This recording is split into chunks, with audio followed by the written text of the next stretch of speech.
الراجل وهو في الملعب بيدرب اللعيبه، بلغوا اللعيبه ان الراجل ده ماشي بكره او بعده. تمت اقالته بشكل غير لائق جدا. وامام عاشور ماله؟ نفس الكلام. عمل ايه امام؟ يعني هنا الزمالك مش عمل امام. عمل ايه امام بعد كده؟ طلع اوروبا، ومن اوروبا رجع للاهلي. بالظبط.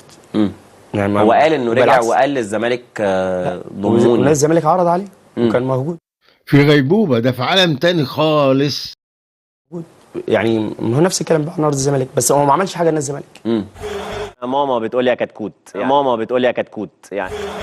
اتكلمت ان في ناس لعبت ليه وناس لعبت ازاي. عندك تفسير؟ عندي، بس مش عايز اتكلم فيها عشان انا يعني في بعض الناس انا بعزها، فمش عايز يعني هم كتير عارفين. في علاقات بقى كتيره، في علاقات ماديه، في علاقات بالحب. علاقات ماديه؟ في حاجات يعني ايه علاقات ماديه؟ ايوه في علاقات كتيره. يعني ايه علاقات ماديه؟ انواع العلاقات بتحسم كتيره قوي اللاعبين. ده بتحصل. يعني ايه؟ بتحصل في لعيبه كتيره جدا، بتحصل قبل كده، بتحصل كتير. لا مش في ناس بتاخد فلوس وبتلعب، مش في.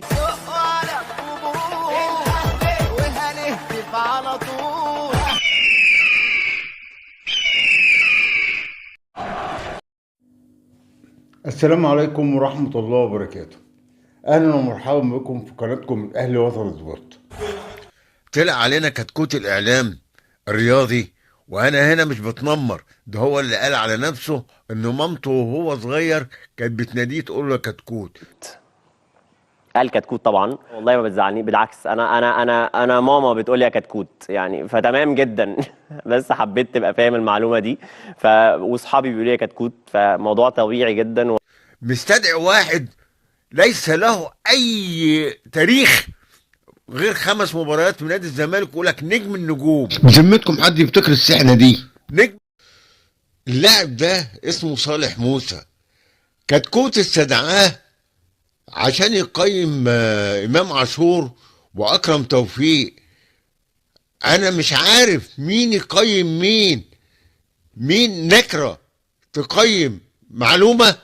انا مش عارف واحد ملهوش في الكوره لعب 5 مباريات في الزمالك يقيم امام عاشور ويقول لك امام عاشور ما مش احسن لاعب، امام عاشور ما ينفعش. وانا بسالكم ويا ريت تردوا عليا في التعليقات، حد فيكم يسمع عن صالح موسى؟ كم مره انت سمعت عنه؟ حاجه غريبه جدا جدا. هو مش شايف غير 2، احمد زيزو وشيكابالا. هو عايز يشتغل في الزمالك يا جماعه. مسح جوخ، ده اسمه مسح جوخ، ده اسمه مسح جوخ. والاعلام بتاعنا اعلام اعور، وكتكوت هيفضل كتكوت. الاعلام الاصفر ده ما بيشوفش غير اللون الاحمر، لانه بيثير اعصابه، بيثير ومجننه. وده اللي خلى مجدي عبد الغني بيستضيف جمال عبد الحميد بيقول لك ازاي الاهلي ما يدعينيش ويدعي رضا عبد العال ويدعي عصام الحضري. يعني واحد فلاتي وواحد هربان وواحد هجاص، لا حول الله يا رب.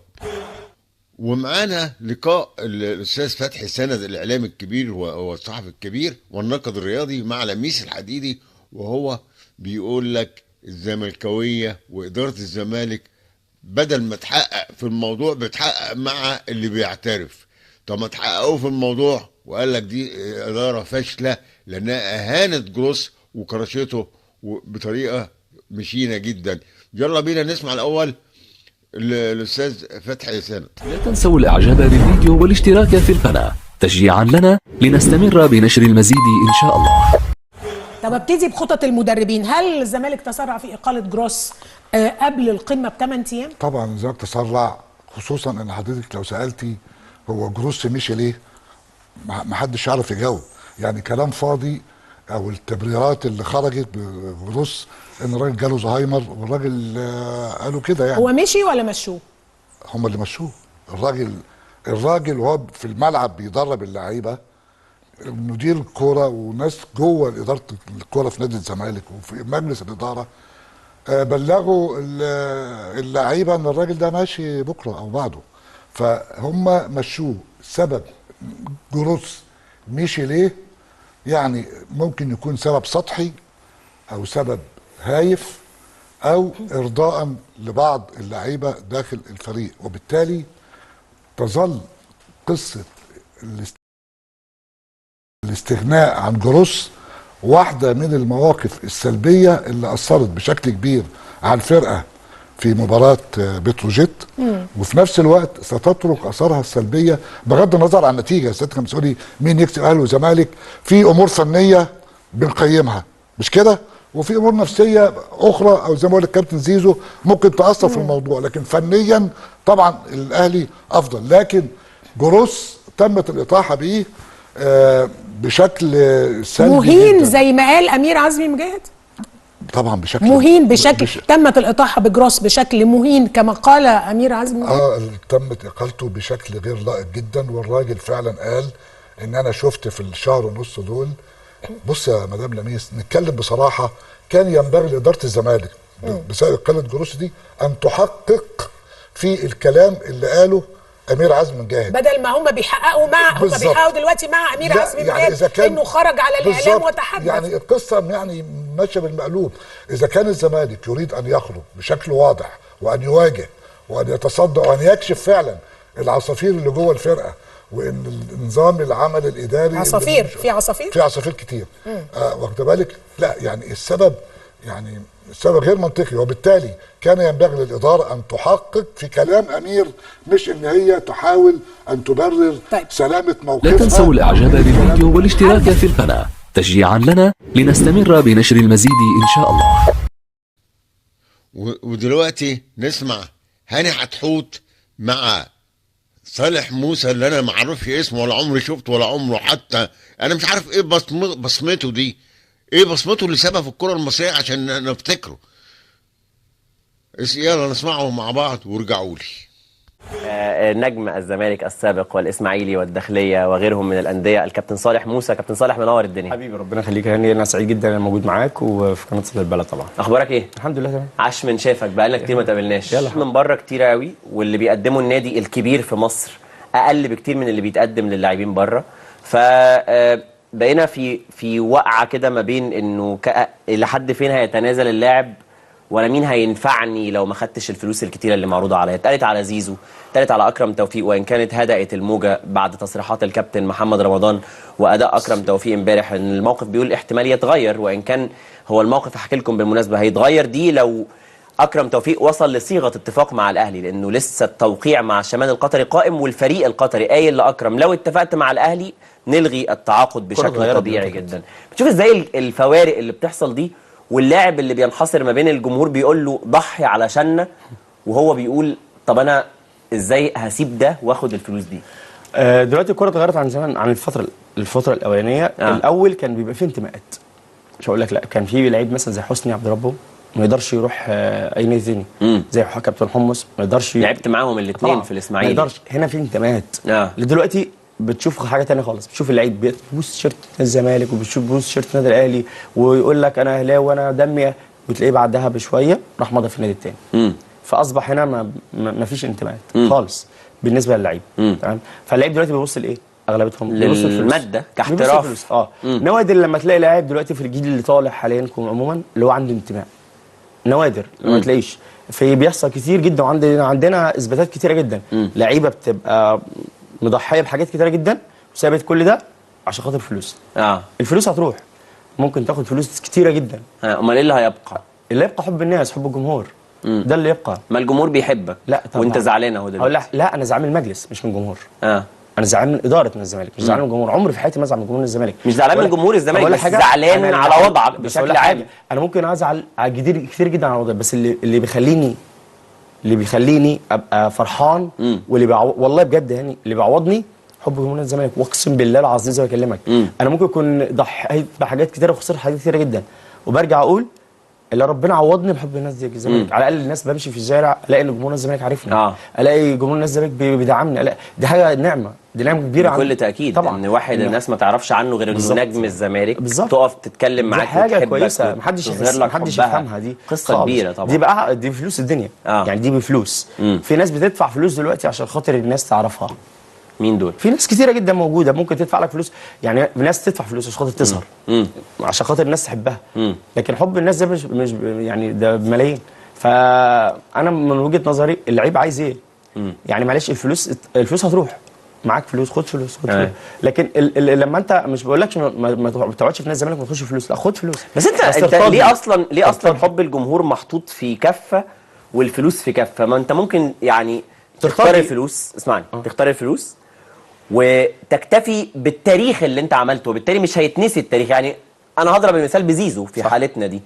هو زيزو لو ما جددش مع الزمالك هيتنسي كل اللي عمله، ده واحد من الهدافين التاريخيين للزمالك. لا مش هيتنسي طبعا، ما يتنسيش. لا اللي زي زيزو لا حاجه تاني خالص. زيزو عمل لنادي الزمالك وليه رصيد كبير في نادي الزمالك وضحى. ما انا قبل كلامي قلت لك ان زيزو ضحى قبل كده يعني نادي الزمالك عمله وهو عمل لنادي الزمالك وضحى. لكن في ناس ثانيه نادي الزمالك هو عملها وما معلش بعد نادي الزمالك في اول. رمضان صبحي كان من اللاعبين اللي اتزعل منهم من جمهور الاهلي بسبب انه اختار بيراميدز والمقابل المادي من بيراميدز ولم يختار ناديه اللي اتربى فيه. وامام عاشور ماله؟ نفس الكلام. عمل ايه امام؟ يعني هنا الزمالك مش عمل امام؟ عمل ايه امام بعد كده؟ طلع اوروبا ومن اوروبا رجع للاهلي. بالظبط. يعني هو قال انه رجع وقال للزمالك ضموني. ونادي الزمالك عرض عليه وكان موجود. يعني هو نفس الكلام بقى نادي الزمالك، بس هو ما عملش حاجه لنادي الزمالك. مع احتراما لامام ما عملش حاجه لنادي الزمالك. ونفس الكلام برضه. مستواه فين احسن، في الاهلي ولا في الزمالك؟ لا مش هتكلم فين احسن لاني انا بتكلم فنيا، انت عينيك حلوه. لا هو لعيب كويس مش هنختلف ان امام لعيب كويس كل حاجه لكن انا لغايه دلوقتي ما شفتش حاجه يعني. كل ده ما شفتش حاجه؟ رجل المباراه 5 ماتشات من اصل 13 ولا 14 ماتش. انا بتكلم لعيب اهلي زمالك بطولات مش ماتشات. خد بطولات لسه. طلع بعد ما خد بطولات قال لسه. كنت بحلم ان انا العب في البطولات دي واديني حققته من خلال تيشيرت الاهلي. لا يعني ايه البطولات اللي بيحققها؟ انهي بطولات؟ لاعب كاس عالم للانديه، انتر كونتيننتال، متوج بكاس مصر على حساب الزمالك، هو اللي مسجل جول الفوز. تمام. ما كاس مصر كان بياخده في الزمالك برضه. ايه؟ ما كاس مصر كان بياخده في الزمالك برضه. يعني هو ما راحش يعني كاس عالم. هيلعب في كاس العالم لما يلعب بقى ان شاء الله نبارك له ونهنيه. لكن هو برضه لسه يعني ايه اللي مستنيه منه عشان يبقى اسمه لسه كتير. لا متألق يعني معلش انت امام مع احتراما ليه لعيب كويس، انا ما اختلفش عليه كلاعب، تمام، لكن لسه. مين احسن لاعب في مصر، هو ولا مش هو؟ لا مش هو طبعا. مين احسن لاعب في مصر؟ لا دلوقتي كله شبه بعضه يعني ما تقدرش تقول مين افضل لاعب في مصر. طب يعني احسن اللي شبه بعض دول مين من وجهة نظرك انت، اللي بتشوف ان كورته مختلفه؟ زيزو لسه رغم تراجع المستوى الحالي. لا طبعا زيزو احسن دلوقتي، احسن واحد في مصر دلوقتي هو زيزو. شيكابالا شايف ازاي مسيرته حاليا مع الزمالك، او لو اتكلم عن شيكابالا في العموم هتقول عنه ايه؟ لا شيكابالا يمكن هو الكوره ككوره ما ينفعش تتكلم عن شيكابالا خالص. شيكابالا هو الاساس بتاع الكوره اساسا في مصر عموما. اللي يتكلم عن شيكابالا في الكوره ما يفهمش كوره خالص. لا دي حقيقه فعلا. ككوره شيكابالا ما ينفعش تتكلم عليه كوره خالص. انا شفت ناس بتتكلم عليه.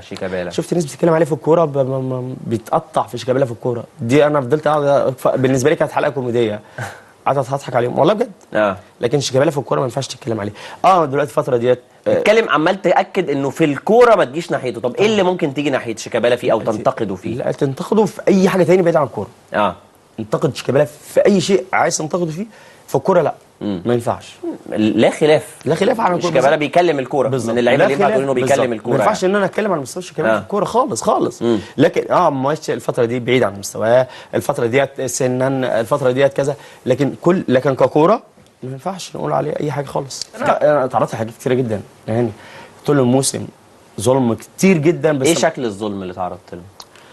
لا في فترات كتيره كنت المفروض العب ما كانش كده، فغير كده حاجات كتيره جدا مش عايز اتكلم فيها. ليه ده تعتبره ظلم مش ترتيب لعيب؟ طب بلاش. اتكلمت ان في ناس لعبت ليه وناس لعبت ازاي. عندك تفسير؟